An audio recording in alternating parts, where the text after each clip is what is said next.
Hi అండి. అందరికీ నమస్తే. ఈరోజు నేను చూపించబోయే రెసిపీ వచ్చేసి మొక్కజొన్న గారెలండి.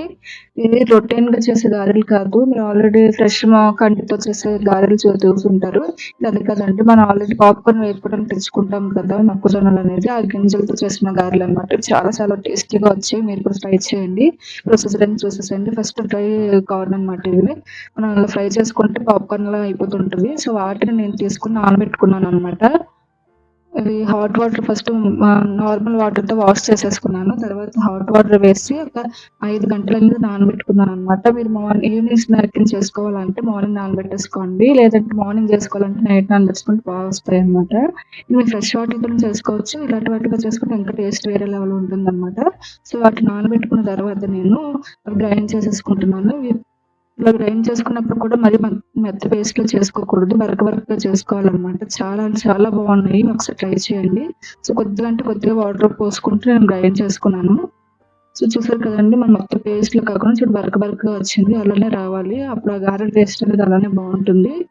ఇది ఈవినింగ్ స్నాక్ కింద చాలా అంటే చాలా బావుంది. పిల్లలకి కూడా చాలా హెల్తీగా పెట్టొచ్చనమాట. ఇది ఒక మిక్సింగ్ బౌల్‌లో నేను తీసేసుకుంటున్నాను పక్కకి. సో, నేనొచ్చేసి ఇదొక కప్పు ఇంకొంచెం ఎక్స్‌ట్రా వేసుకొని నానబెట్టాను. అవి గ్రైండ్ చేశాననమాట. సో, ఇప్పుడొచ్చేసి ఒక ఉల్లిపాయ తరుగు, పచ్చిమిర్చి తరుగు వేసుకున్నాను. ఇవి చిన్న చిన్న ముక్కలు కట్ చేసేసుకుంటేనే బావుంటుంది గారెలో కనిపించినట్టు. నెక్స్ట్ వచ్చేసి కొద్దిగా ఉప్పు, కొద్దిగా గరం మసాలా వేసుకున్నాను. కొద్దిగా కారం అనమాట. కొద్దిగా చాట్ మసాలా. ఈ చాట్ మసాలా అనేది వేరే లెవెల్ అనమాట. ఇది సీక్రెట్ ఇంగ్రీడియెంట్‌గా కూడా చెప్పొచ్చు. ఇది వేసుకుంటేనే చాలా టేస్టీ వస్తది గారెలనేది.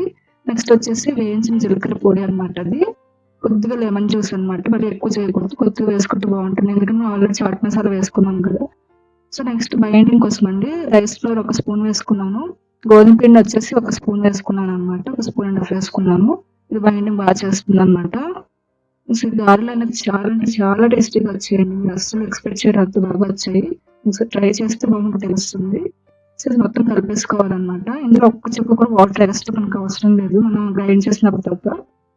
సో, నెక్స్ట్ వచ్చేసి బేకింగ్ పౌడర్ అనమాట. శనగపిండి అంటారు కదా! అదొక స్పూన్ వేసుకున్నాను. ఆ శనగపిండి అనేది అర స్పూన్ వేసుకున్నా కూడా సరిపోతుంది. సో, చూసేటప్పుడు ముద్దల గారెలు ఒత్తడానికి ఎంత బాగా వచ్చిందో. సో, ఇలా ఒత్తేసుకున్న తర్వాత వేరే కడాయి పెట్టుకొని ఆయిల్ పోసుకోవాలి. డీప్ ఫ్రై సరిపడా ఆయిల్ పోసుకొని బాగా హీట్ చేసుకోవాలి. హీట్ చేసుకొని ఆయిల్ మీడియం ఫ్లేమ్‌లో పెట్టేసుకొని అప్పుడు వేసుకోవాలనమాట. ఈ గారెలు అనేది ఇంకోటండి మెయిన్ ట్రిక్ ఇక్కడే ఉంది. కర్రీని చాలా పలుచగా చేసుకోవాలి. నేను చూపిస్తాను కదా! అంత పలుచగా ఒత్తుకొని అప్పుడు వేసుకోవాలనమాట.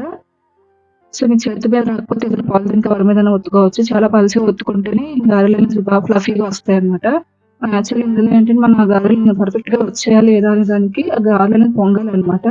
లోపల డొల్లలా పొంగితే అది పర్ఫెక్ట్ రెసిపీ అన్నమాట. చాలా అంటే చాలా టేస్టీ ఉంటదండి. మనం ఫ్రెష్ మొక్కజొన్నతో కాకుండా ఇలా డ్రైగా చేసుకోవచ్చు. Thanks for watching.